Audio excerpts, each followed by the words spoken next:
Bienvenidos al mundo de la educación y la crianza, de las relaciones entre padres e hijos, entre docentes y alumnos.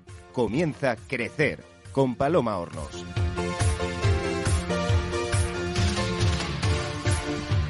El término maestro, cuando sale cantarín de la boca de un niño, resulta la palabra más hermosa que uno puede escuchar. Maestro, docente, profesor son términos que se refieren a la noble tarea de educar que solemos usar indistintamente, pero seguramente ustedes desconozcan que tienen ligeros matices que los diferencian. Si acudimos a las raíces etimológicas de cada uno, podemos observar que maestro proviene del vocablo magister, es decir, el nivel más alto de capacitación que un individuo puede alcanzar. Docente proviene del término docere, que significa enseñar, mientras que profesor tiene su raíz en el vocablo profiteri, hablar delante de la gente. Maestros, profesores, docentes, en resumidas cuentas, una vocación que se ha convertido en profesión, vocación que unas veces es innata y otras adquirida. Hoy, en Crecer con Paloma Hornos, vamos a acercarnos al mundo de la docencia, al de quienes buscan cambiar el sistema con su corazón de tiza. Y para hablarnos de pasión, de vocación y de su profesión, hoy contamos con dos maestros. Eva Solaz, nuestra primera invitada, es maestra de infantil, primaria y pedagogía terapéutica y también licenciada en psicología. Es jefa de estudios en el Centro de Educación Infantil y Primaria Dr. García Goyanes de Valencia y además es la creadora de la Red de Escuelas Reto de España y Latinoamérica, que agrupa en la actualidad a más de 150 centros de educación de primaria y 15 institutos de educación secundaria. Muy buenos días, Eva, ¿cómo estás? Hola, buenos días, Paloma. Encantada de estar aquí y compartir un tiempo contigo. Y yo encantada de que nos traigas los vientos del Mediterráneo. Muchas gracias. Eva, hablando de reto, ¿cuál es el mayor reto al que se enfrenta un maestro? Pues yo creo que el mayor reto es que nuestros alumnos, ¿no?, y nuestras alumnas al finalizar una etapa educativa, ¿no?, se conviertan o les hayamos ayudado a ser buenas personas. Para mí ese es el mayor reto, ¿no? Colaborar en ese proceso, en ese acompañamiento emocional para que crezcan, ¿no?, teniendo competencias pues para resolver conflictos, para sentirse mejor, para tener una buena autoestima. Para mí ese es el gran reto. Buenas personas hacen un mundo mejor, ¿verdad? Exactamente. Esa es la clave. Pues estoy encantadísima de que estés hoy con nosotros por la mañana. Nuestro segundo invitado es Francisco Cid Fornel. Muy buenos días, Francisco. ¿Cómo estás? Buenos días, Paloma. Un placer que me invites a tu casa y un saludo a Eva, que hace mucho tiempo que no la veía y la verdad que es un encanto de ver a dos maravillosas personas tan juntas. Así que un placer. Pues muchas gracias. Y en caso de Francisco, él nos trae los aires de Andalucía. O sea que estamos hoy de lo más ventosos. Mucho aire. ¿Verdad? Francisco Cid es profesor de educación infantil y primaria. Actualmente trabaja en el Centro de Educación Infantil Quintanilla de San Fernando, en Cádiz. Fernando es máster en psicología y especialista en dibujo infantil. Premio a la excelencia e innovación educativa por la Asociación Mundial de Educadores Infantiles en el año 2016. Segundo mejor maestro de España en 2018 por la Fundación Educabanca. Premio a la mejor práctica de atención y diversidad educativa en la Feria Internacional de Educación SIMO en 2019 y premio al Valor Ciudadano en 2018. Francisco, cada día cuando entran por la puerta tus alumnos, ¿ese sigue siendo el más preciado de todos tus premios? Sí, sin duda alguna. Sí, porque se te ha olvidado decir lo más importante de todos los premios, es que soy maestro de familia, que para mí es el más importante de todos. Y el ver entrar esas criaturitas por las mañanas y el ver cómo salen después con la sonrisa de la familia diciendo, esto es como el buen cirujano que ha hecho un buen día y ha operado y ha tenido la grandeza y la suerte de que no ha pasado nada en ese día, pues para mí es lo más importante, que entremos a las 9 sonrientes y salgamos a las 2 con mayor sonrisa todavía picada. Pues estupendísimo. Soy Paloma Hornos y les doy a ustedes que nos escuchan mi bienvenida. Maestros, profesores, docentes, personas apasionadas a las cuales confiamos la enseñanza de nuestros hijos. Hoy vamos a conocerlos un poquito mejor y darles el protagonismo que sin duda merecen. Así que sin más preámbulos, comenzamos.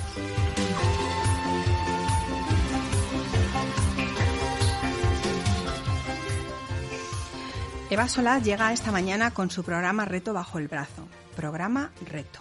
un movimiento de educación emocional en las escuelas de toda España y Latinoamérica.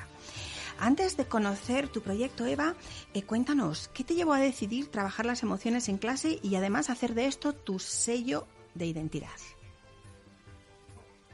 Pues yo empecé siendo maestra de educación infantil, que estuve 15 años como maestra de educación infantil, teniendo la suerte de estar en un centro, en Valencia también, pues esotómico, en el que todo el equipo de infantil apostábamos por la educación emocional. Entonces pusimos rincones de relajación en las clases, creamos espacios en los patios de resolución de conflictos y en nuestro día a día estaba incluida.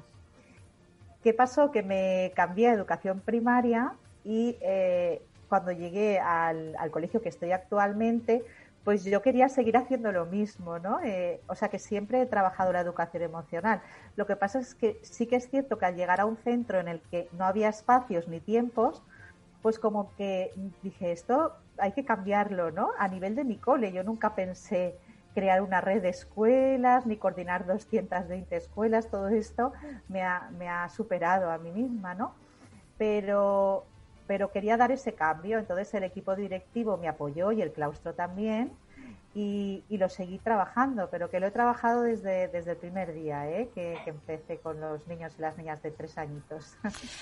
Has hecho mención hace un instante a que el mayor reto con el que los docentes se encuentran es con crear o con ayudar a personitas a convertirse en buenas personas.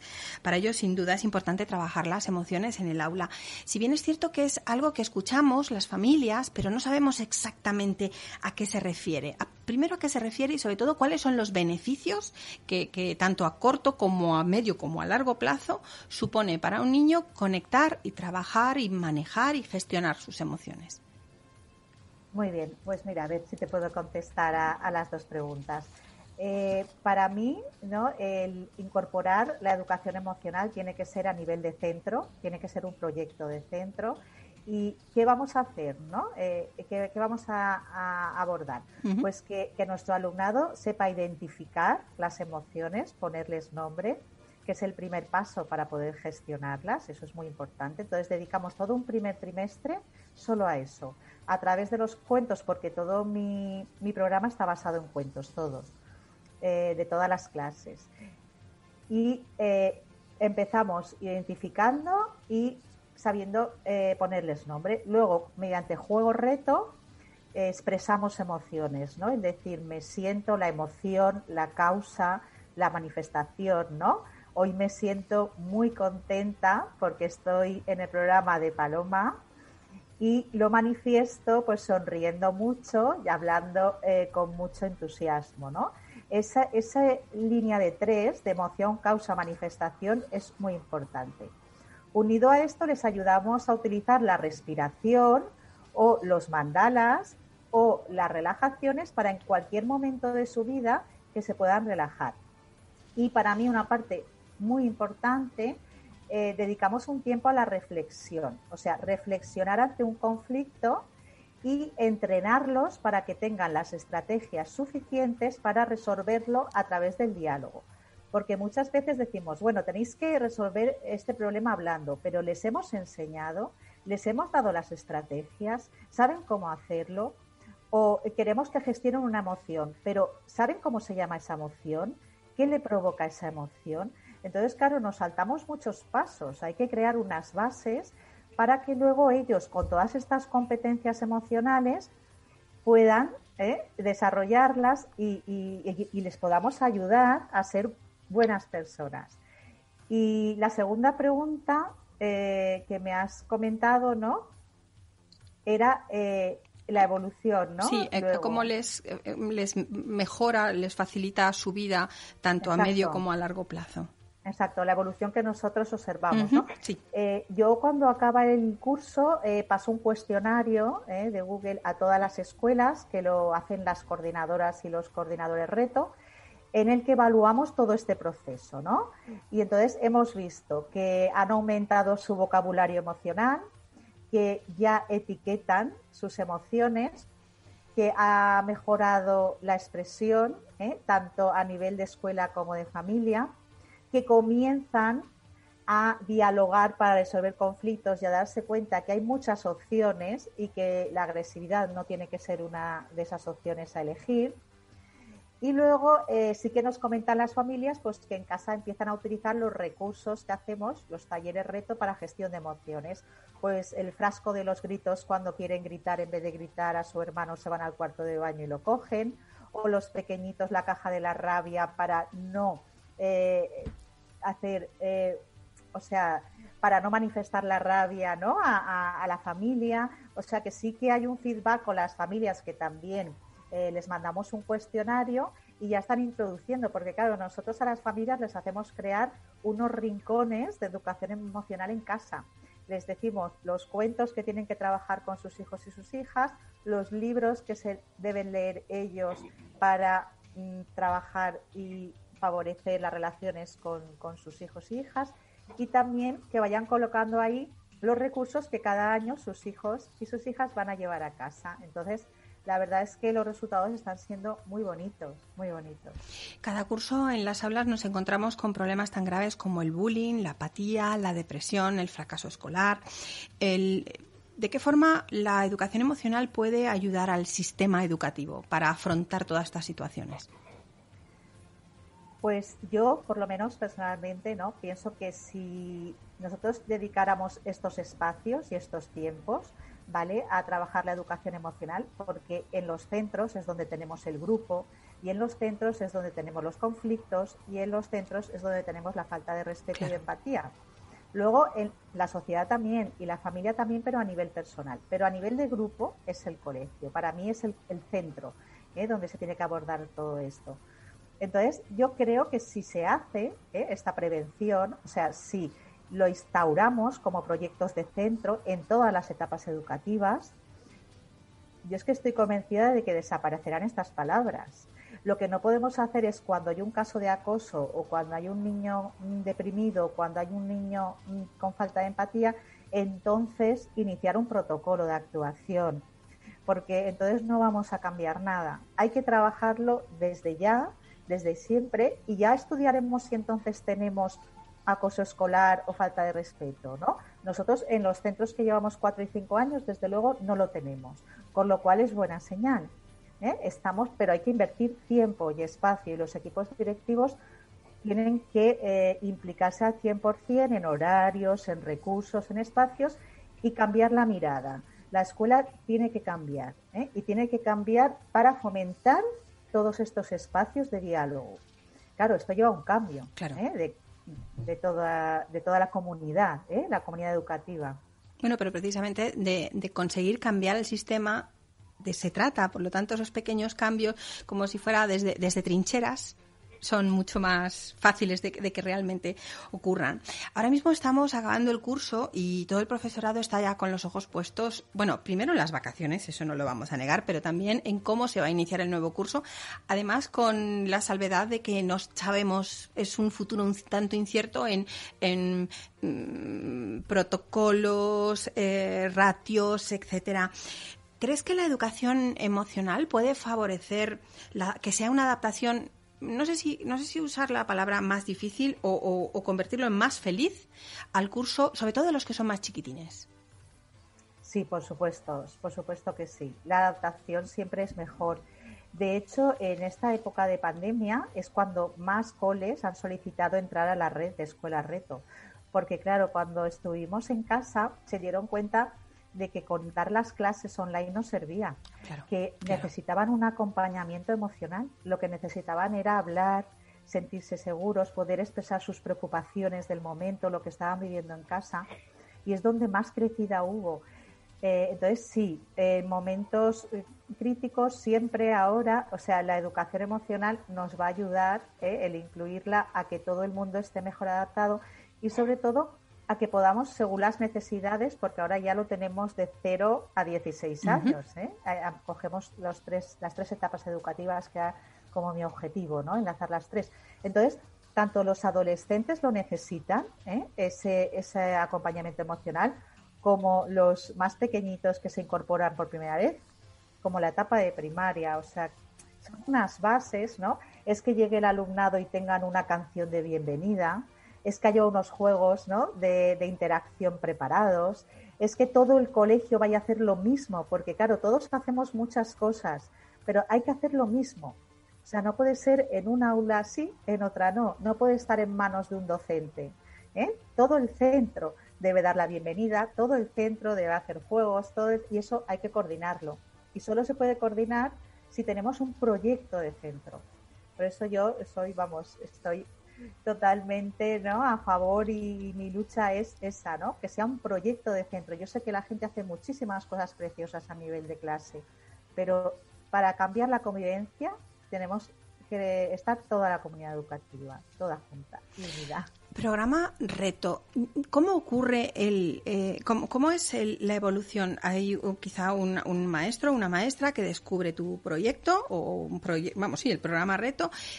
¿Cómo llega hasta enamorar a la cúpula, por así decirlo, para que se lo incorporen en la escuela? Porque no parece fácil, son muchísimos estamentos los que tienen que ver. Entonces, ¿cómo pasa de que alguien lo descubre a instalarlo en un centro?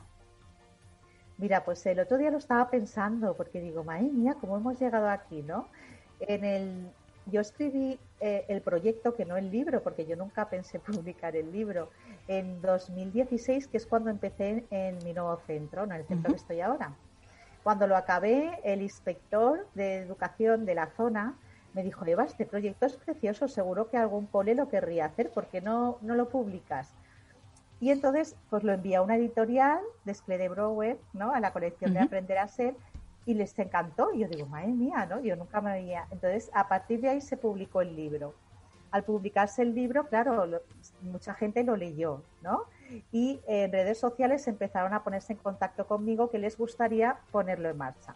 Entonces yo pensé, digo, esto no lo puedo dejar en un libro que cada uno lea y ya está, ¿no? Habrá que crear una red para compartir, ¿no?, para que yo pueda ampliar y enviarles recursos y coordinarnos todos, que en un principio éramos 5 escuelas. Luego, de esas escuelas, pues las directoras, jefas de estudio o maestras dijeron, oye, te queremos ayudar a crear todos los materiales que enviamos muchísimos materiales. Entonces, creé un equipo Reto de trabajo. Todo esto voluntario, ¿eh? Qué bonito, por favor. Entonces, tengo a 12 personas que dedican muchísimas horas de su tiempo a hacer las miles de carpetas que enviamos a los 200 coles, ¿no? Y es tan bonito, y luego veo a los equipos directivos ponerlo en marcha con esa ilusión que dices, ¿cómo no le vamos a dedicar tiempo? Claro. Entonces, todo va enlazándose, y la verdad es que hemos llegado aquí al 2021 pues con 220 escuelas de infantil, primaria y secundaria. Que conforman la red de escuelas Reto. Sí. La red de escuelas Reto, mayoritariamente españolas, pero bueno, tenemos de 30 a 40, porque se han incorporado ahora 2 de México, pero vamos, sobre 35 o 40 de América Latina. Como experta en pedagogía terapéutica, Eva Solaz acaba de publicar su segundo libro, Emociones, todo un reto. ¿Esto ya nació como un libro o ocurrió como programa Reto, que era un programa y se convirtió en un libro? Esto sí, porque cuando puse en marcha el programa Reto, que era de 3 a 12, sí. Claro, las escuelas públicas no, porque luego se van al instituto, pero las escuelas concertadas me pidieron por favor que continuara, porque pensaban que secundaria era una pieza fundamental, claro, y que necesitaban una continuación. Y yo les dije, pero es que yo he trabajado en infantil y en primaria, pero en secundaria no he trabajado. Y ahí que me fui a los centros de acogida a hacer talleres con adolescentes. Claro, digo, tengo que tener contacto y decir, va. Y lo escribí de ahí, pero ya pensando en escribir. Ahí sí, ¿no? Escribí el libro y luego surgió, pues que también tenían razón, ¿no? La etapa de 0 a 3, que decía que no nos habíamos acordado de esta etapa. Y ahí ya dije, bueno, aquí ya yo necesito ayuda. Entonces pedí a maestras y maestros de infantil que participaban en el proyecto que si querían escribir el libro. Yo les guiaba, pero ellas escribían. Entonces 4 maestras de la etapa de 0 a 3, 2 de ellas son directoras de escuelas infantiles, han escrito el libro que se publicará en unos meses, de Sembrando Emociones. Que sería el tercero. El tercero. Sembrando Emociones es de 0 a 3, sí. Programa Reto es de 3 a 13 y Emociones Todo un Reto de 13 a 16. Exacto. Con lo cual está todo el currículum, bueno, no es currículum la palabra, pero todo el programa integrado. ¿Se aplica? Para vosotros es fundamental el papel de la familia, como muy bien nos has comentado, que efectivamente ha sido justo al hilo de la pandemia y del confinamiento cuando las familias se han dado cuenta de la necesidad. ¿Qué papel tiene la familia en el programa Reto, implantado desde los 0? Porque no todo empieza a las 9 de la mañana y termina a las 5 de la tarde cuando se van a casa.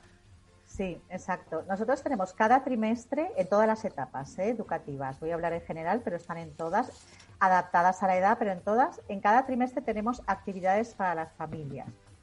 En el primer trimestre les presentamos el proyecto en la reunión inicial y, de hecho, son las familias las que inician el proyecto. ¿Cómo? Tienen que escribir una felicitación a sus hijos y a sus hijas. Y entonces les sorprendemos a los alumnos y a las alumnas encontrándose esas felicitaciones. Hay maestros que hacen un camino subiendo las escaleras, otros que hacen un árbol, otros se las ponen en las sillas, ¿vale? Pero las familias son las que inician el proyecto. Y luego en septiembre toda la comunidad educativa, porque para mí es muy importante, ¿no?, que todos los elementos, o sea, la cocinera, las monitoras y los monitores de comedor, limpieza, estén integrados en este proyecto. Entonces, todos escribimos ahí, familias, profesores y comunidad PAS, escribimos nuestro deseo para el curso. O sea, ¿qué esperamos del colegio, este curso? Y todos ponemos nuestros deseos y en esos momentos convivimos, porque son en las entradas y salidas, todo el mundo entra, todo el mundo habla.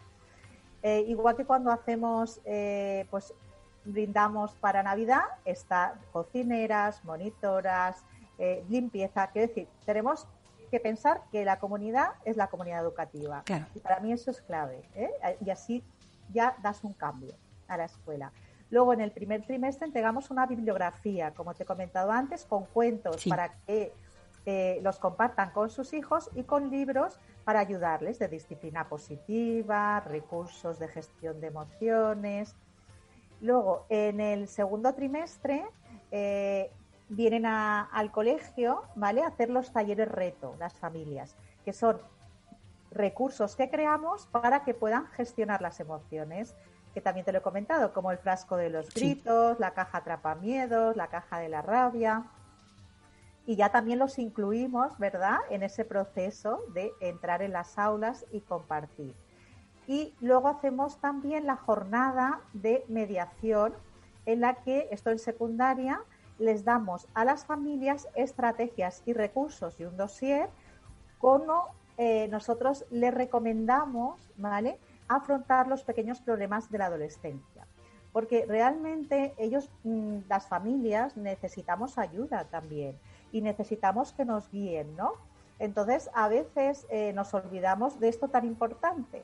Entonces, nos hemos dado cuenta que al juntar a las familias de secundaria, al organizar estas jornadas en las que hablamos, ¿no?, del diálogo, de cómo relacionarse con sus hijos, sus hijas, y les damos unos recursos, pues la evolución está siendo muy buena. O sea, están mejorando las relaciones, porque la adolescencia es una etapa difícil, y sobre todo a nivel familiar, que es donde más confianza tienes y donde más descargas tus problemas. Entonces ahí hay que, como dicen, ¿no?, primero escuchar y luego contestar a lo mejor otro día, ¿no?, como decían en la reunión última que hicimos de secundaria.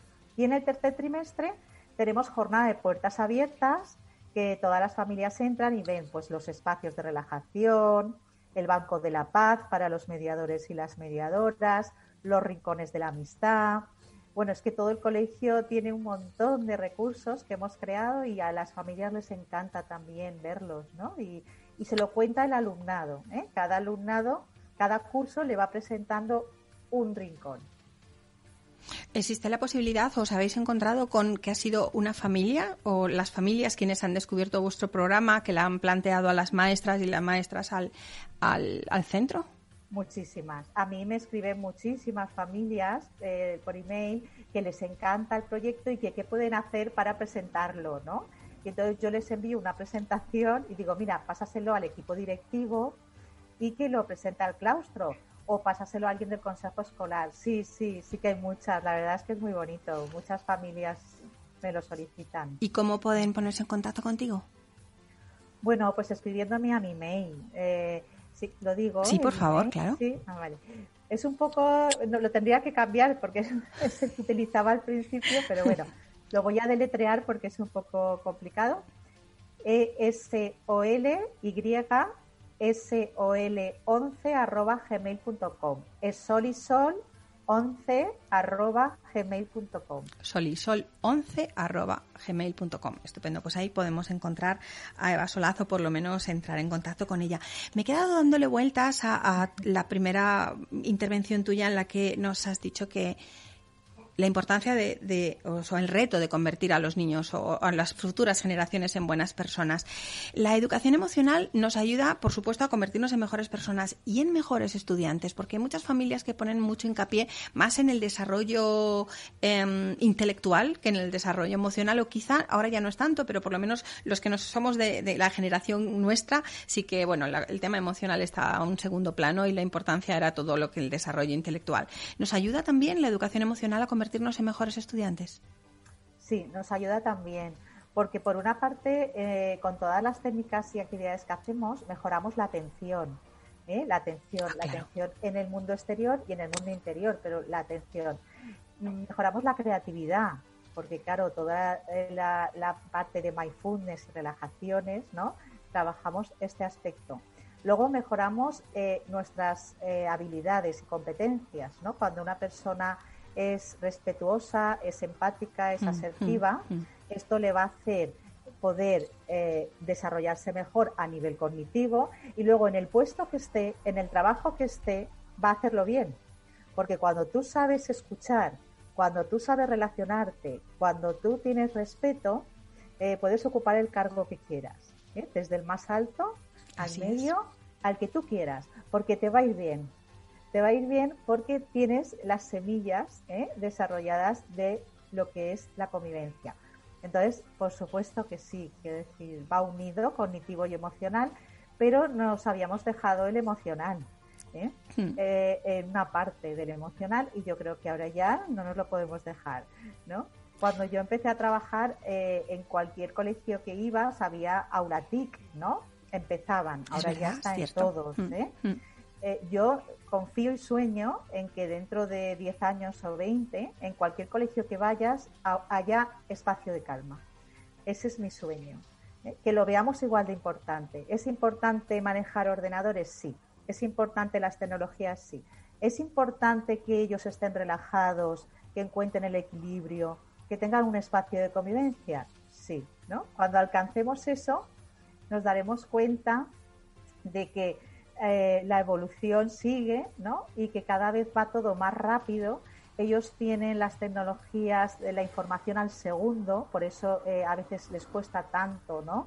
El esperar una respuesta, todo lo quieren ya, porque todo se lo dan rápido. A golpe de tecla, sí. Entonces hay que enseñar la paciencia, el respeto, la empatía, eso se desarrolla, todo se desarrolla, pero claro, no se desarrolla solo, ¿no? Tenemos que programarlo, tenemos que crear espacios y sobre todo lo que digo, ¿no? Apostar los equipos directivos a dedicar tiempos, no tengamos miedo, no estamos quitando tiempo de asignatura, estamos ampliando y ganando por todos los espacios, por todos los momentos. Eva Solaz, quien hoy nos sugiere que la educación emocional nos da la oportunidad de educar a ser y convivir. Muchísimas gracias por aceptar nuestra invitación al programa. Muchísimas gracias, Paloma, y permíteme que voy a saludar a Francisco, que antes me ha saludado y no le he dicho por nada. Supuesto. Encantada. Ahí lo tienes. Gracias. Francisco, un placer coincidir contigo, y muchas gracias por todo lo que nos aportas, sobre todo al mundo de la educación infantil. Muchas gracias. Gracias, Eva. Igualmente, a ver si nos vemos pronto y podemos dar un abrazo. Claro que sí.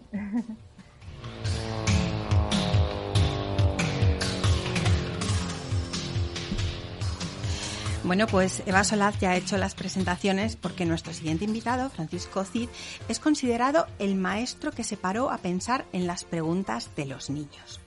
Desarrolló el proyecto formativo Cuestiones de Interés. Los alumnos preguntan, las familias responden, que une escuela y familia en educación infantil. Francisco, ¿cómo comenzó este proyecto? Bueno, pues es complicado. Fue complicado porque llevamos ya cerca de 12 años con él. Y empezó trabajando en una pequeña pedanía de Jerez, en el cual era complicada, digamos, la asistencia de los pequeños y la relación de la familia, y teníamos que meter a las familias dentro como fuese. O sea, era imperioso. Yo siempre he creído necesario que la familia estuviese dentro del aula y dentro del colegio, ¿verdad? Porque nosotros podemos querer mucho a nuestros niños, pero en condiciones normales jamás podremos quererlo como lo quiere un padre, ¿verdad? Y resulta que ese nivel de asentismo que había, pues había que resolverlo de alguna manera. Entonces, pues nada, me puse a pensar un día y vi que los pequeños tenían muchas preguntas, hacían muchas cuestiones, muchas dudas de dónde salía el pan, por qué las vacas tenían manchas, por qué la luna estaba tan lejos. Y digo, bueno, ¿y por qué no nos ayudamos de las familias para resolver esas preguntas? Y las introduzco dentro del aula para que el proceso educativo fuese completo. Y así empezamos con cajillos de madera de fruta, empezamos con cartones, empezamos con pintura hecha de fruta y íbamos resolviendo de tal manera que aquellas familias, aquellos niños que desgraciadamente no querían asistir al colegio porque estaban en una zona muy deprimida, pues estaban deseando que llegara la mañana siguiente para enseñarle a sus padres lo que habían hecho dentro de clase. Y así empezó un poco todo. Claro, porque el nombre del proyecto, Cuestiones de Interés, los alumnos preguntan, las familias responden, queda como muy ambiguo, pero realmente lo que nos estás planteando tú son que se hacen preguntas de su micromundo, como eso, como por qué las vacas tienen, o por qué las cebras tienen rayas, ¿no? Sí, la verdad que lo que para nosotros puede ser una nimiedad, para ellos es, claro, es pura curiosidad. El micromundo es muy importante. Y entonces llegar a un concepto que para ellos puede ser muy importante, puedo llegar a cualquier concepto que a lo mejor no le gustaría trabajarlo tanto de manera tan abstracta. Si a un niño le encanta, por ejemplo, una pelota de fútbol, por ponerte algo muy básico, pues poder trabajar el círculo a través de ese balón de fútbol, ¿verdad? Pues eso lo puedo extrapolar a cualquier concepto dentro del currículum que exista. Y salían preguntas que eran maravillosas a medida que la gente se iba implicando más, a medida que cambiamos de centro, porque es verdad que quitando este año, que ha sido el único de los 12 que no hemos podido hacerlo por el tema de la pandemia, que no han dejado entrar a las familias dentro del aula, claro. Ha sido cerca de, entre España y Latinoamérica, casi 150 los centros que lo están llevando a cabo las cuestiones de interés. Y ha sido una auténtica gozada. ¿Y cuál es el papel de la familia? Porque el niño pregunta, o sea, ¿cómo generáis ese espacio en el cual la familia entra en el aula y se plantean esas preguntas y las familias, como buenamente pueden, saben, o desde sus propias profesiones o conocimientos, nutren de respuesta a esa pregunta? ¿Cómo ocurre esa magia?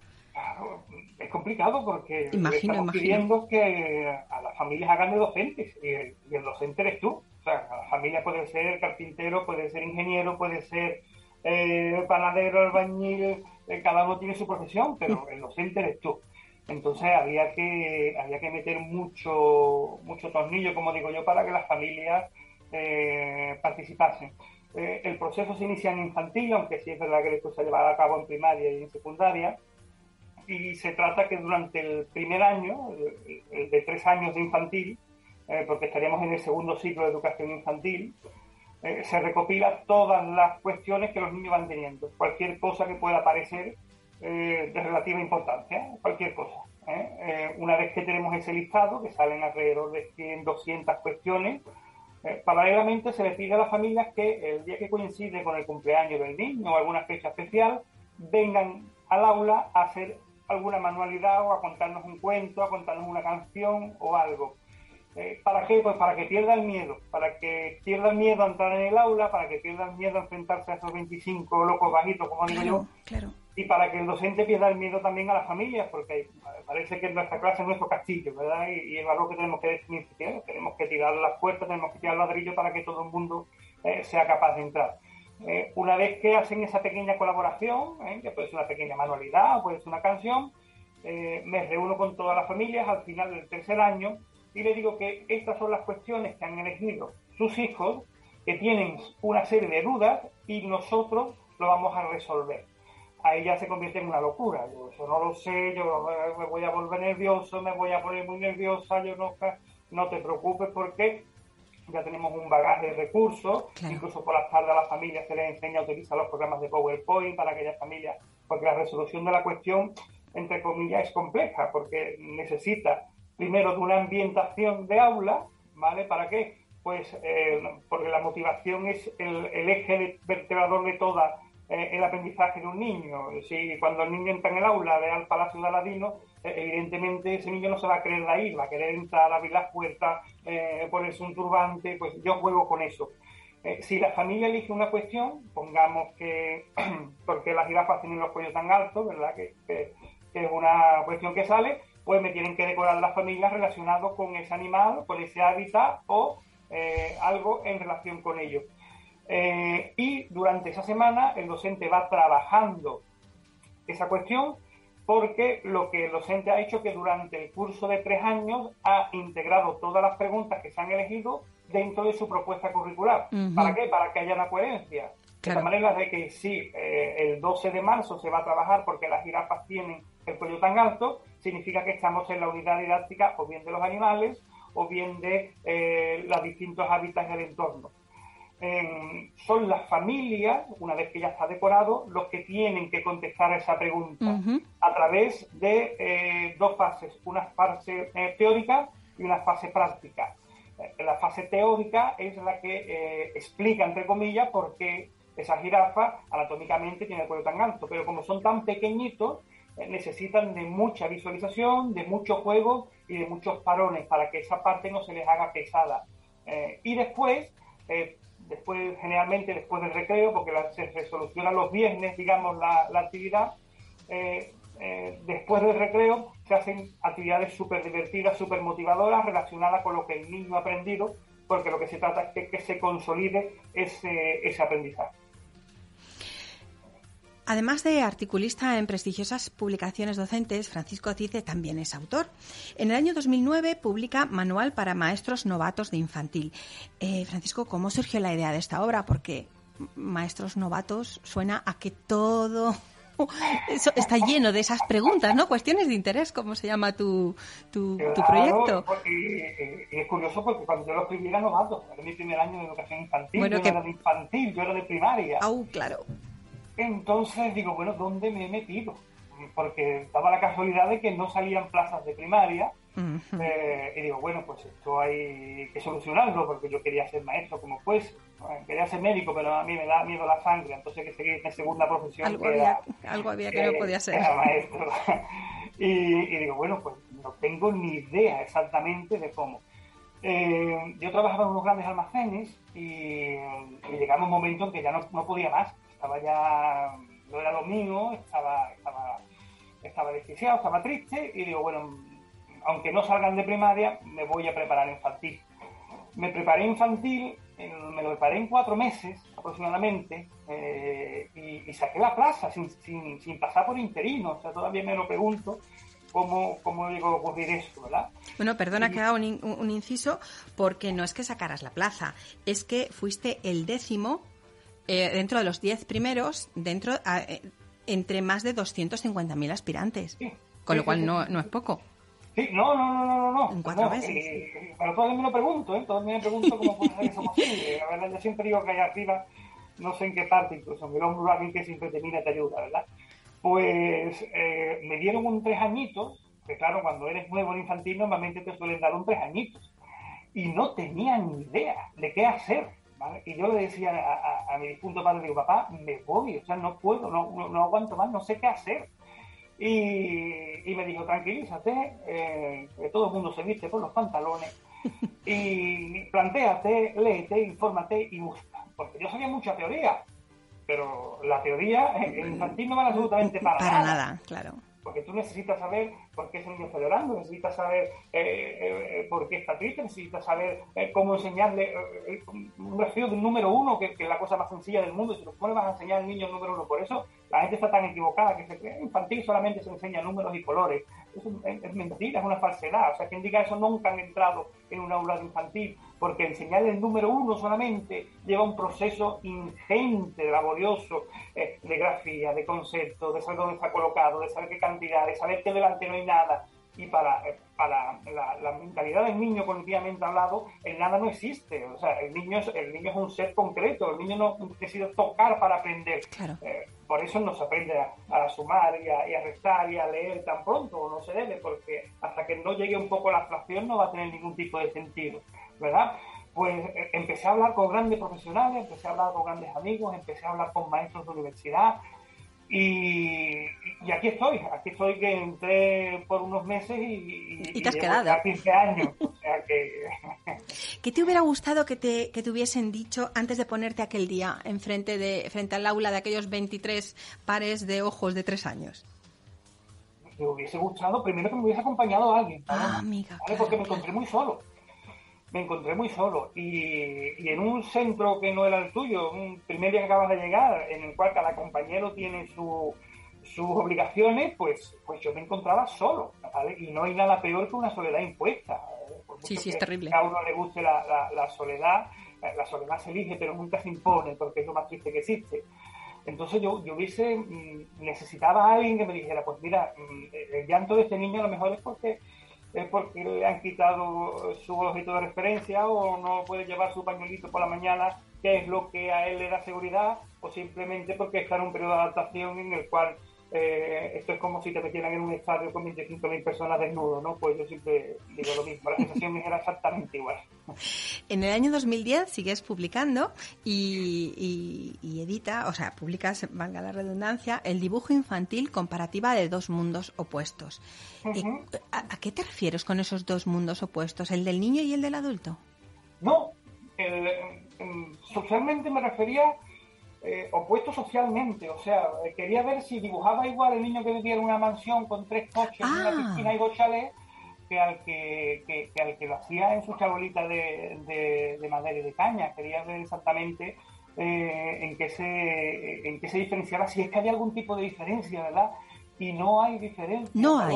No hay diferencia. O sea, después de escribir todo el libro, porque esa fue parte de la tesina que hice dentro del máster, puse todos los indicadores, puse todos los valores, trazo, grosor, colores utilizados, presión del trazado, los mandalas, las primeras fases del cabezón, la segunda fase, digamos, del cuerpo esquemático, del preesquemático, que son muchas variables dentro del dibujo infantil y se repetían exactamente igual dentro de los 2 mismos ámbitos. Por lo tanto, eso me llenó mucho de orgullo, porque digo, bueno, el dibujo no es algo, evidentemente, que tenga que ser aprendido, sino el dibujo es algo que es innato. Y te pongo un ejemplo muy claro, a no ser que me seas una gran pintora y una gran dibujante. No es el caso, no te preocupes. Pero estoy seguro que cuando hagas una casa lo que vas a hacer es un triángulo y un cuadrado. Sí. Y cuando hagas un árbol seguramente me vas a hacer un palo y me vas a hacer el circulado de arriba de la copa.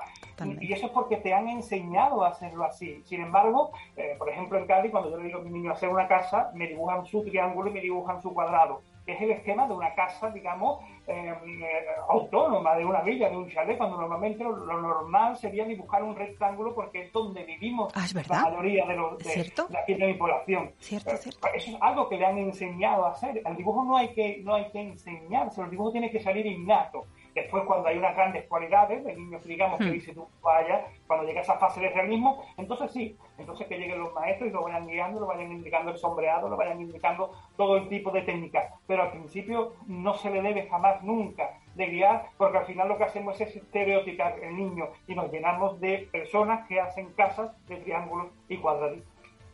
Como especialista que eres en dibujo infantil, algo que está más que a la vista por todo esto que nos estás contando, que a mí particularmente me está dejando fascinada, ¿qué misterios se esconden en los dibujos de nuestros hijos? El dibujo es una herramienta que utilizan mucho los psicólogos, sobre todo a edades muy tempranas. ¿Por qué? Porque no son capaces de escribir. Estamos hablando de un niño de 2 o 3 años, no son capaces de escribir, evidentemente, y muchos de ellos, cuando tienen un problema grave, se ofuscan, se encierran y no te lo dicen, producen lo que se denomina un mutismo selectivo. Mutismo selectivo es que no te van a hablar nada porque le ha ocurrido algo, digamos, entre comillas, que para él es suficientemente grave o suficientemente complicado, ¿vale? Y nosotros nos hemos encontrado con verdaderas Biblias, entre comillas, de lo que podía expresar un libro, de por qué un niño cogía y utilizaba siempre rasgando el lápiz y siempre utilizando el color rojo, negro, rojo, negro, rojo, negro, rojo, negro durante patrones, y veían la figura en el cual los dientes había siempre en forma de puntiagudo. Y ese simple ejemplo, ¿vale?, que es un ejemplo contrastado, sí, denota episodios de agresividad potentes, fuertes, graves, que puede ser de fuero interno o puede ser que se lo hayan producido a él, ¿vale? Todas estas cosas hay que tomarlo con pinzas, ¿vale? No es que un niño te haga un día un dibujo y te lo dibuje rojo y negro y te haga una figura grotesca y diga tú, wow, mi niño es agresivo, le están pasando algo. No. Esto tiene que llevar un patrón durante el tiempo y un seguimiento con otros indicadores. Sí. Pero para los especialistas es la herramienta más clara y más precisa para poder hablarnos del fuero interno. Hace poco vi una exposición de dibujos de niños creados niños criados en procesos de guerra y en lugares donde hay conflictos. Y se te cae el alma, porque son figuras tristes, son trazos muy delgados, apenas hay color, ¿vale? Y todo eso lo que está demostrando es que lo que siente el niño es como Alafrán, como los criados de Alafrán, que en principio empezó como si fuera una película maravillosa, y poco a poco Alafrán lo describió al principio como, Dios mío, que estoy aquí con mi padre jugando, y al final los últimos ratos de Alafrán son realmente tristes, porque se va dando cuenta al final, a través de dibujos muy tristes, muy negros, muy sombríos, de lo que era la realidad. Para decir lo importante que puede llegar a ser un dibujo, Paloma, es algo impresionante. Precisamente lo acabas de mencionar, cuántas veces no cogemos el dibujo de nuestros hijos y identificamos esos ciertos señales y nos echamos las manos a la cabeza pensando en siempre en cosas terribles. Nos escuchan muchas familias. ¿Qué nos dirías? ¿Es adecuado? Es que no quería usar la palabra correcto. Mejor adecuado. ¿Es adecuado ese hábito que todos un poco tendemos a tener, de analizar cada dibujo de nuestro hijo? ¿O precisamente lo que abogas es libertad, que dibuje, que exprese y que suelte, ¿no? Dibuja, expresa y suelta. O sea, no puede... al igual que no todos vamos a ser médicos, ni todos vamos a ser ingenieros, porque necesitamos carpinteros que nos hagan la mesa a la que tú y yo estamos hablando, claro. Pues es imposible que todos los niños se hagan artistas. Y aparte porque el dibujo es un proceso de etapa en el cual no te la puedes saltar. O sea, tú a un niño que tiene 4 años no le puedes reñir porque haya hecho una persona con una cabeza solamente y 2 patitas y te haya olvidado el cuerpo y no le hayas puesto las manos y le digas, ¡ay, qué bien! ¿Qué mal estás dibujando? No, es un error. ¿Por qué? Porque se encuentra la fase preesquemática en la cual el niño, para llegar a la figura humana, necesita primero pasar de lo que es el garabato libre al garabato controlado a la figura que se le conoce como el cabezón. Uh-huh. Ese es el proceso normal. Si no hiciera eso, entonces sí me tendría que preocupar. O sea, si llegamos a un niño de 7, 8 años y resulta que no ha estado haciendo las fases anteriores, entonces sí me preocupa, porque clínicamente me está diciendo, bueno, los procesos del dibujo que tiene que tener cualquier niño en condiciones normales no lo está creciendo. Pero que a mí no me haga bien una casa, o que yo no para nada. O sea, cuanto más fea, absurda, cuanto más colores tenga, cuanto más ventana, cuanto más puertas tenga una casa, más bonita será, porque no olvidemos que el niño no dibuja lo que ve, el niño dibuja lo que siente. Claro. Y cuando mi niña de 4 años me dibujaba, ahora tiene 6, cuando mi niña de 4 años me decía, Carlota, ¿qué has dibujado? Si parezco mucho más alto y tengo una nariz más grande y tengo una oreja más grande. Claro, me dibujaba así porque siempre estaba con mis cascos, ¿vale? Entonces, ella dibuja lo que siente, lo que es la concepción de su padre. No me va a dibujar ahora mismo sentado con el pelo blanco y el escudo de Capitán América. Claro. Entonces eso tenemos que tenerlo muy, muy, muy, muy, muy, muy, muy consciente. En el año 2020 publicas 50 historias de niños y niñas que cambiaron el mundo. Y en el año 2000, y justo hace unos meses, en febrero del 2021, publicas Diario de un corazón de tiza, 80 relatos cortos sobre la figura singular del maestro. Diario de un corazón de tiza es un reconocimiento a la docencia, además de una crítica mordaz a aquellos que, pues que no acaban de mover los hilos de la forma más adecuada. Francisco, ¿hay sitio para la esperanza? Yo quiero creer que sí. Y de hecho me levanto todos los días para que haya esperanza, sobre todo en mi campo. Pero la verdad que hemos tenido una oportunidad impresionante de mejorar lo que teníamos. Porque al final podíamos haber bajado ratios, porque al final podíamos haber duplicado el profesorado, porque podíamos haber puesto equipamiento en informático para que muchas de las familias no se hubieran quedado como se han quedado. Y al final no hicimos absolutamente nada. O sea, la única idea, después de un año de pandemia, porque en marzo ocurrió y nuestro primer decreto salió en septiembre, nuestro primer decreto oficial, porque cada 15 días salía un decreto completamente distinto. Lo único que nos dijeron es que teníamos que tener 1,5 metros de separación y unos niños con una mascarilla puesta durante todo el clase. Y eso es lo único que nuestras cabezas pensantes se le ocurrieron. Sí. ¿Vale? Es que es necesario dinero. Hombre, claro, es que es necesario dinero para poder duplicar plantilla, poder duplicar espacio. Pero es que también es necesario saber dónde está todo ese dinero que voló en su día y no se invirtió, no tenía que haberse invertido. Y me da muchísima pena porque ayer salió el borrador de cómo va a ser las clases para el año que viene, en el cual todas las comunidades autónomas la han aprobado. Y resulta que nosotros nos vamos a vacunar, Paloma, yo tengo mi primera vacuna y vamos a un ritmo de vacunación impresionante y ahora empieza lo de 50 para abajo, pero mis niños de 4 años el año que viene van a seguir exactamente igual, van a seguir con su mascarilla puesta en espacios cerrados. Van a tener que estar ahora con una separación de 1,2 metros, lo que ya la van a reducir, ya 1,5, para que haya más niños, para que entre comillas se garantice la presencialidad.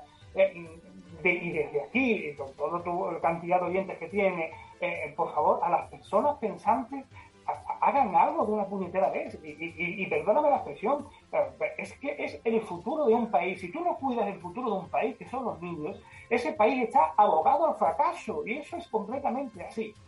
Así que no me cuenten milongas de nada. Y para que todo esto se agradeciera, para que todo esto saliese y hubiese sus palmas y hubiese sus balcones, para eso se escribió ese libro, para agradecer a las familias, a los docentes y a los niños el currazo que han hecho, porque han estado todo un sistema económico, porque no nos olvidemos que eso ha ocurrido, porque necesitamos que los niños estuvieran en el colegio para no perder clase. No nos engañemos. Esto ha ocurrido porque la educación, hoy en día, queramos o no, es un motor asistencial económico. El niño, muchos de ellos están en los colegios porque los padres necesitan trabajar. Y eso es una verdad, absolutamente. Nos puede gustar más o nos puede gustar menos, pero ahora mismo, a día de hoy, es una realidad. Francisco, para terminar, ¿qué es para ti lo más reconfortante de ser maestro? ¡Buah! Pues ya lo has dicho todo con ese buah, creo. Mira, Paloma, llevo 3 meses sin poder ser maestro, ¿vale? Y son los 3 peores meses que estoy pasando en mi vida. ¿Tienes mono? ¿Tienes mono de tiza? Sí, tengo mono de tiza porque sé que hay muchos niños que están esperando, porque sé que hay muchas familias que están esperando y porque no sé hacer otra cosa, Paloma, ¿vale?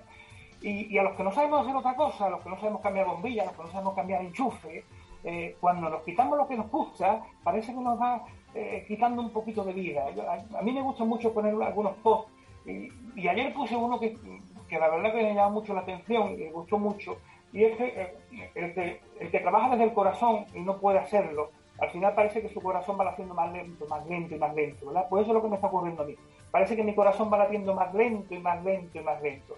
Así que necesito estar ya ahí en primera línea. Y yo te deseo que regreses lo antes posible. No sé si ya para este curso podrás, pero bueno, tienes las vacaciones para... ¿Sí puedes antes de las vacaciones? Creo que sí, pues, que me dará tiempo de despedirme de los míos. Pues no te doy nada más que la enhorabuena por ese regalo, ¿no?, que te ha dado la vida ahora mismo, el poder retomar antes de dar el parón de vacaciones.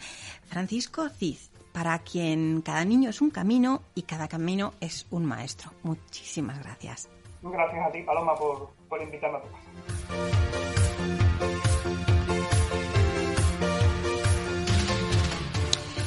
La vocación, al igual que la pasión, se contagian y además en la enseñanza lo hacen de la forma más tierna, a través del abrazo de un compañero del claustro, de una sonrisa de un alumno, de un abrazo de los más chiquitines o de un gracias de unos padres aliviados. En la docencia, como en todas las profesiones, a veces el ánimo decae y es entonces cuando ese repertorio de emociones de las que Eva Solaz nos invitaba a conectar, reaviva nuestra vocación y nos devuelve las ganas de enseñar como aquel primer día. Hay corazones de tiza, como el de Francisco Cid, maestros con alma de familia y familias con alma de maestros que se cuestionan, que miran más allá, que se preocupan de sus alumnos cuando están malitos o por sus familias, que siempre tienen una tirita para cada caída en el patio y se replantean 1001 vez las calificaciones, ese número que asigna cómo eres, cuánto eres y lo peor, cuánto vales. Gracias Eva Solaz y Francisco Cid por acompañarnos esta mañana y acercarnos al mundo del docente. Muchas gracias a los dos y, como no, gracias a ustedes que nos escuchan fieles cada semana. Recuerden, tenemos una nueva cita la semana que viene. Estrenamos juntos los domingos a las 9 de la mañana en Crecer con Paloma Hornos.